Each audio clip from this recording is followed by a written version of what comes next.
Hello मित्रों, कैसे हैं आप सब। आई होप कि आप सब बहुत बढ़िया होंगे। और आज की वीडियो में हम डिस्कस करने वाले हैं पार्ट 3। पार्ट का नाम है पंडित ईश्वरचंद विद्यासागर। ठीक है बच्चों, तो वीडियो को लाइक और चलो सब्सक्राइब करें। बच्चों कोई भी सब्सक्राइब नहीं करता है ना।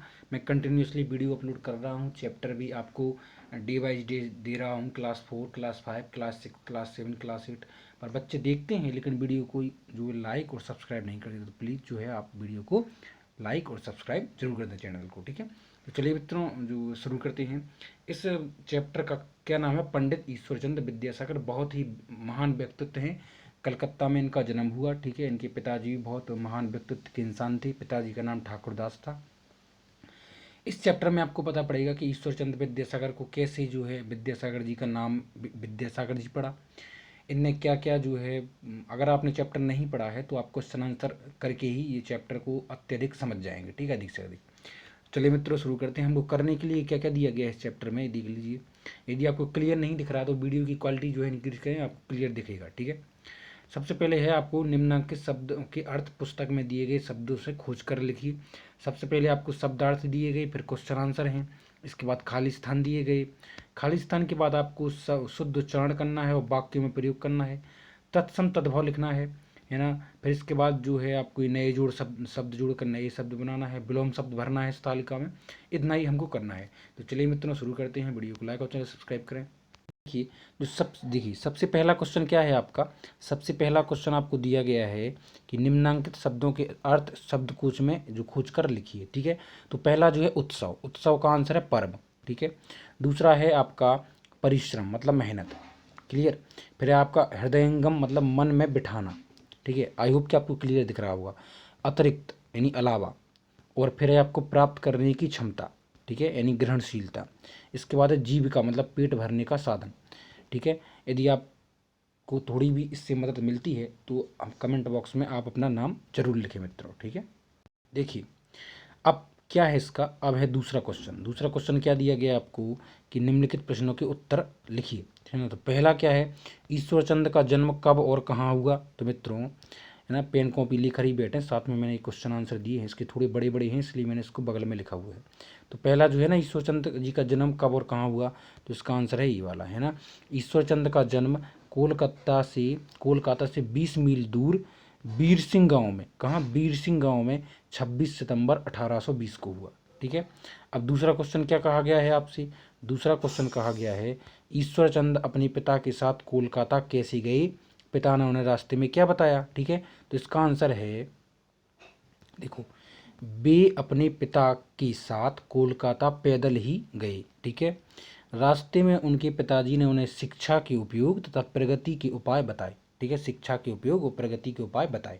तो इतना है आपका क्लियर। ठीक है, अगला क्वेश्चन क्या है। अगला क्वेश्चन है कि पाठशाला में अंग्रेजी अंक ना सीखने पर भी विद्यासागर बिल कैसे जोड़ पाई। ठीक है, तो इसका सही आंसर है क्योंकि उन्होंने रास्ते में मील के पत्थर से सीख लिया था। अंग्रेजी के जो अक्षर हैं उनने रास्ते में जो मील के पत्थर होते ना उनसे सीख लिए थे। ठीक है, अगला क्या है कि ईश्वरचंद की उदारता या दयालुता का कोई एक उदाहरण बताइए। ठीक है, तो देखो इसका है, ये लिखा हुआ है देखो, ईश्वरचंद हृदय से इतने उदार तथा दयालु थे कि वे अपनी छात्रवृत्तियों का अधिकांश भाग निर्धन विद्यार्थियों पर खर्च कर देते थे। किस पर, निर्धन विद्यार्थियों पर खर्च कर देते थे। तो इतने भी उदार और दयालु थे। ठीक है, अगला क्वेश्चन क्या है। अगला क्वेश्चन है कि ईश्वरचंद का नाम विद्यासागर कैसे जुड़ा। ठीक है, ईश्वरचंद जी के नाम में। तो देखो, भारत के महान विद्वानों ने एक सभा करके ईश्वरचंद का अभिनंदन किया और उन्हें विद्यासागर की उपाधि दी। ठीक है, इस तरह से आप इसको लिख सकते हैं। अगला क्या है कि ईश्वरचंद को सैकड़ों रुपए व नगद पुरस्कार राशि किस लिए प्राप्त हुई। है ना, तो इसका आंसर है वेदांत तथा दर्शन शास्त्र की योग्यता प्रतियोगिता में प्रथम आकर। ठीक है, इसका यही आंसर है, इसमें प्रथम आकर उनको सैकड़ों पुरस्कार जो है नगद प्राप्त हुए। अगला है last but not least, Ishwarchand Vidyasagar के जीवन की किस घटना ने आपको सबसे अधिक प्रभावित किया है। तो इसका सही आंसर है कि रास्ते के मील के पत्थरों से अंग्रेजी की गिनती सीखी। इस घटना ने हमें सबसे ज़्यादा प्रभावित किया क्योंकि यह उन्होंने बिना किसी शिक्षक की सहायता से सीखा, किया, या फिर सीखा या किया लिख सकते हैं आप, ठीक है। तो यह जो है घटना हमें सबसे ज़्यादा प्रभावित की। अगला क्वेश्चन क्या है, देखिए अगला क्वेश्चन में आपको रिक्त स्थानों की पूर्ति करने के लिए दिया गया है। तो ईश्वरचंद के पिता का नाम क्या था, ठाकुरदास, ठीक है। धैर्य का सहारा लेने से आपत्ति और आख्यान सहारे रात कट जाती है। इसमें आपत्ति और आख्यान बनना, आपत्ति और रात बनना है, ठीक है। देखिए अगला क्या है, जग दुर्लभ सिंह ने अंकों का एक छोटा सा बिल जोड़ने के लिए दिया, क्या, अंग्रेजी अंकों का। फिर अपने पाठ पूरे करने के बाद जो समय बचता भी उसमें किसको पढ़ाया करते, कमजोर विद्यार्थियों को। विद्यार्थियों इस तरह से लिखा है, ठीक है, विद्यार्थियों, कमजोर विद्यार्थियों को, ठीक है। इसके बाद क्या है, प्रेम पूर्वक बच्चों पर किया हुआ प्रयास, इधर क्या बनना है, प्रयास। अब चलते हैं हम अगले क्वेश्चन पर। नीचे लिखे शब्दों का शुद्ध उच्चारण करें और वाक्यों में प्रयोग भी करना है। तो पहले तो हम इसका शुद्ध उच्चारण कर देते हैं, आप भी इनको पढ़ लें और फिर हम इनको वाक्यों में प्रयोग करेंगे, ठीक है। सबसे पहले है क्या कि छात्रवृत्ति, पश्चिम, प्रसिद्ध, श्रेणी, प्रेरणा, उपलक्ष्य और धैर्य। अब हम इनको जो है वाक्यों में प्रयोग करके आपको बताएंगे। देखो बच्चों, ये जो है मैंने इधर दिए हैं। देखो सबसे पहले छात्रवृत्ति है ना, तो मुझे विद्यालय से हर महीने छात्रवृत्ति मिलती है, मैंने इसको वाक्य में प्रयोग किया, ठीक है।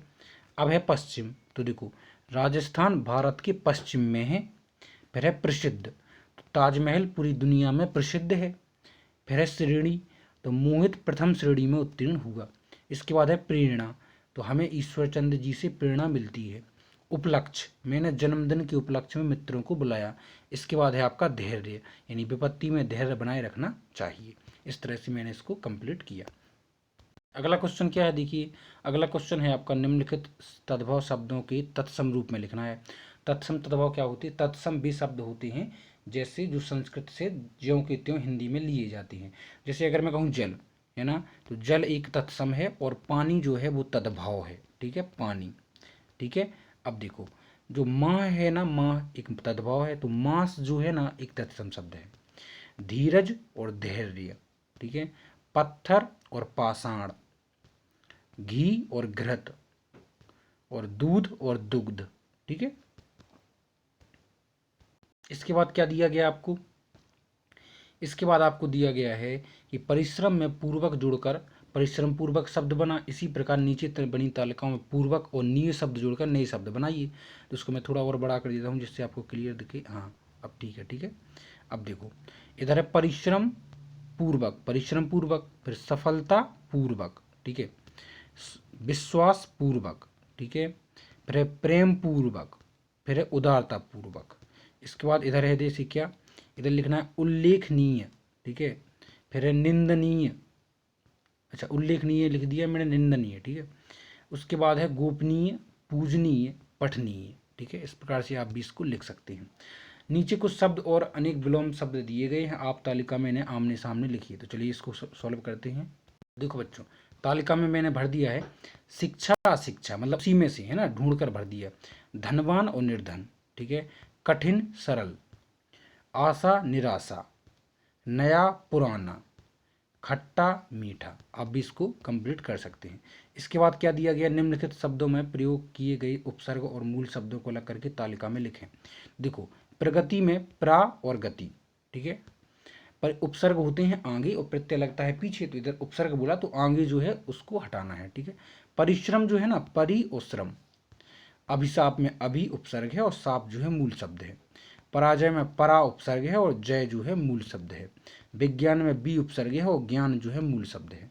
इसके बाद दिया गया सही जोड़ी, सही जोड़ी को आपको दिख रहा होगा, है ना। अनेकार्थी वे शब्द होते हैं जिन शब्दों से एक से अधिक अर्थ निकले, ठीक है। पर्यायवाची वे शब्द होंगे जिन शब्दों के समान अर्थ हों। विलोम शब्द भी होते हैं एक दूसरे के विपरीत अर्थ वाले शब्द।